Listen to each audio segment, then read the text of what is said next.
Guys দেখেন, ওকে খাওয়ায় দেওয়া লাগে। ও হচ্ছে নিজে থেকে যে থামো মাছ খাওয়া যাবে না, ভাত খাইতে হবে, শুধু যে নিজে নিজে একটু খাবে তা না, ওকে খাওয়াই দিতে হবে। এভাবে যে মাখায় ওকে দিব, ও খাবে না। ওকে মানুষের মতো করে ভাত খাওয়াই দিতে হয়। ওর বাচ্চা হয়ে ও আরো বেশি কেন জানি মানে শরীর হাত পা ছেড়ে দিছে। এখন খাওয়াই দেওয়া লাগে ওকে।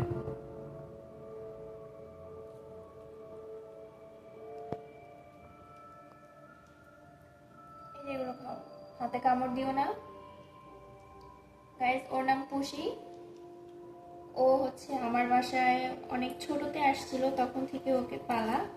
ওর মোট 12-13টা বাচ্চা আমার বাসায় হয় এই পর্যন্ত, এখনো আমার বাসায়। মোট আমার বাসায় থাকার ওর 5 বছর হচ্ছে। 5 বছরেও আমাকে 12-13টা বাচ্চা উপহার দিয়েছে। দেখেন, পুরো মানুষের মতো করে খাওয়াই দিতে হয় ওকে, না বাবা? বন্ধুরা, আমার চ্যানেলটা সাবস্ক্রাইব করবেন, তাহলে এদের নতুন নতুন ভিডিও পাবেন। আর অবশ্যই এদের জন্য দোয়া করবেন। আসসালামু আলাইকুম।